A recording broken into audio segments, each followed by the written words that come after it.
वो लोग, वो परिवार मेरे साथ मौजूद हैं जो कि विदेश मंत्रालय पहुंचे हुए हैं और एक अर्जी लेकर पहुंचे हुए हैं कि एक दरख्वास्त के रूप में कि उनके बच्चों को जल्द से जल्द यूक्रेन से भारत लाया जाए। पंजाब के आप लोग किस राज्य से हैं और किस डिस्ट्रिक्ट से आते हैं और क्या क्या कहना चाहेंगे? रोपड़ डिस्ट्रिक्ट से हैं हम लोग, खरड़ से हैं, ये भैया कराली से हैं, मरिंडा से हैं, वो पटियाला अम्बाला से भी हैं पेरेंट्स।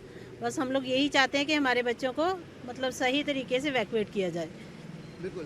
क्या क्या नाम है आपके बच्चे का और पढ़ाई करने वो गया था, उनसे बातचीत हुई, वो अभी सुरक्षित है वहाँ पर? बस सुरक्षित तो है पर खाने के लिए कुछ नहीं है उनके पास, ठंड से बचने के लिए कुछ नहीं है और उनके पास पैसे भी नहीं है। तो बातचीत हुई उनसे आप? बातचीत हो पा रही है तो बहुत परेशान है। इस पत्र में क्या लिखा हुआ है? इस पत्र में क्या कहना चाह रहे हैं? इस पत्र में हम ये कह रहे हैं, बच्चे 2 दिन से सरवाइव कर रहे हैं, आज 3rd डे है उनका।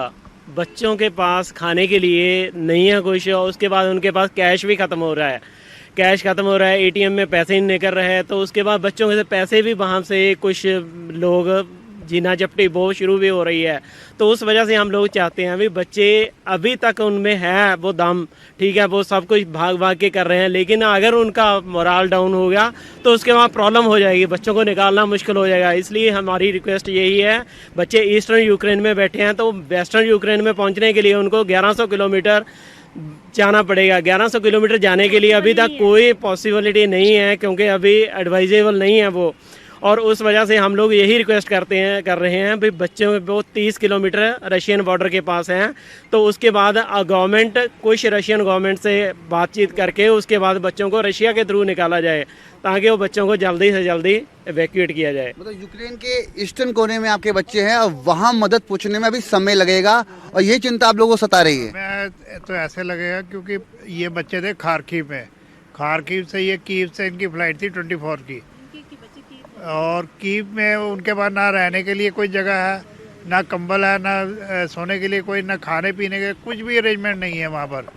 जो अरेंजमेंट एम्बेसी ने थोड़ा सा किया वो सिर्फ रहने के लिए किया है, उसमें कोई सोने का अरेंजमेंट नहीं, कोई खाने पीने का अरेंजमेंट नहीं है।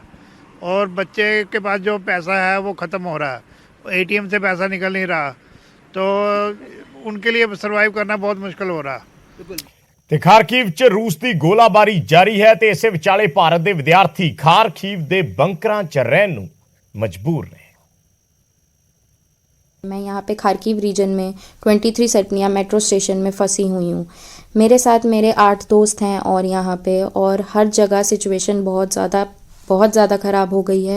मैसिव एक्सप्लोजन्स लगातार हो रही हैं। हम लोगों को कहा गया था कि हम लोग जिस रीजन में हैं वहाँ के nearest metro station is the safest, तो हम लोग अपने नियरेस्ट मेट्रो स्टेशन में जो जहाँ रहता था उसके नियरेस्ट मेट्रो स्टेशन में हम पिछले 2 दिन से रह रहे हैं।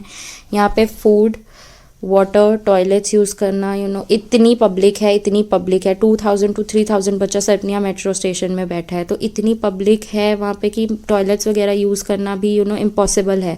तो हम लोगों को वापस फ्लैट आना पड़ता है बार बार कुछ खाना लेने, पानी लेने। तो हम क्या कर रहे हैं पिछले 2 दिन से कि सुबह यहाँ पे कर्फ्यू लगा हुआ है रात के 10 बजे से सुबह के 6 या 7 बजे तक, तो हम लोग सुबह 6 बजे उठ के आते हैं अपने फ्लैट वापस, खाना बनाते हैं, फ़ोन चार्ज करते हैं, फ्रेश होते हैं, टॉयलेट यूज़ करते हैं and then again we rush back to our bunkers, जो कि हमारे यहाँ पे रेजिडेंशियल एरिया की कुछ बिल्डिंग्स की बेसमेंट्स को बनाया गया है बंकर्स, जो कि सेफ़ रीजन है।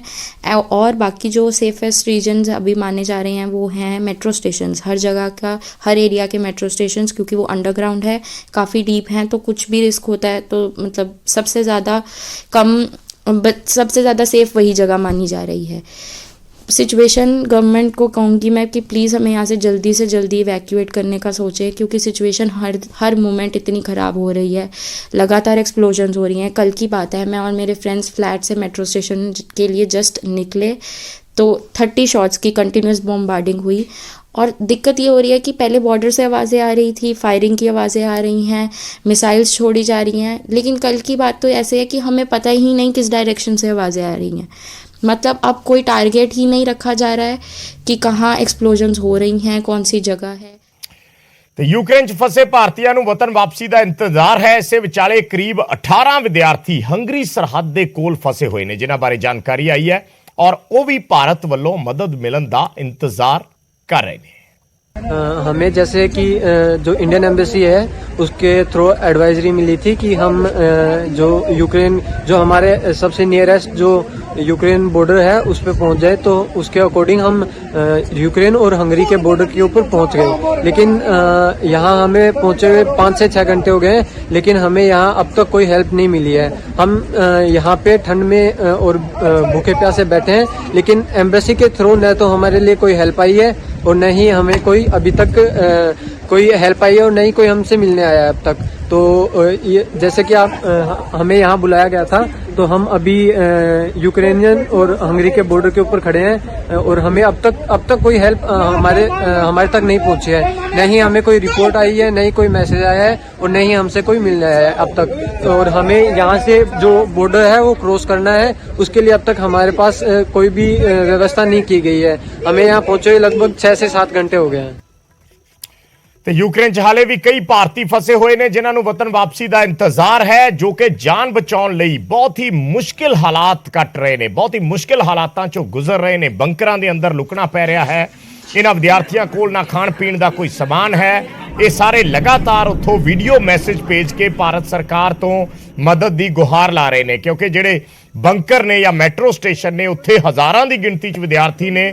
ਉੱਥੇ ਖਾਣ ਪੀਣ ਦਾ, ਰਹਿਣ ਦਾ, ਬਾਥਰੂਮ ਦਾ ਕਿਸੇ ਤਰ੍ਹਾਂ ਦਾ ਇੰਤਜ਼ਾਮ ਨਹੀਂ ਹੈ। ਔਰ ਇੰਨੇ ਲੋਕਾਂ ਦੇ ਲਈ ਜੇ ਥੋੜਾ ਬਹੁਤ ਇੰਤਜ਼ਾਮ ਵੀ ਹੈ ਤਾਂ ਉਹਨਾਂ ਲੋਕਾਂ ਦੇ ਲਈ ਬਹੁਤ ਔਖਾ ਹੈ ਉਸ ਨੂੰ ਮੈਨੇਜ ਕਰਨਾ। ਜਿਵੇਂ ਇੱਕ ਲੜਕੀ ਦੱਸ ਰਹੀ ਸੀ ਕਿ ਸਾਨੂੰ ਨੇੜੇ ਦੇ ਫਲੈਟਾਂ 'ਚ ਜਾਣਾ ਪੈਂਦਾ ਹੈ, ਉੱਥੇ ਆਪਣਾ ਖਾਣ ਪੀਣ ਦਾ ਸਮਾਨ ਲੈ ਕੇ ਆਉਣਾ ਪੈਂਦਾ ਹੈ, ਫਿਰ ਅਸੀਂ ਦੁਬਾਰਾ ਆ ਕੇ ਬੰਕਰਾਂ ਦੇ ਵਿੱਚ ਜਾਂ ਮੈਟਰੋ ਸਟੇਸ਼ਨਸ ਦੇ ਵਿੱਚ ਲੁਕ ਜਾਂਦੇ ਹਾਂ।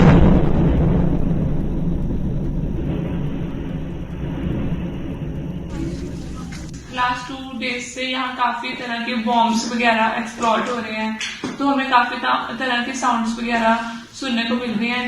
काफी अजीब सा माहौल यहाँ है। हमारे साथ जूनियर्स भी काफी स्टक हैं जो कि अभी फर्स्ट ईयर में है। वो तो उनके पेरेंट्स हैं, वो काफी पैनिक्ड है यहाँ।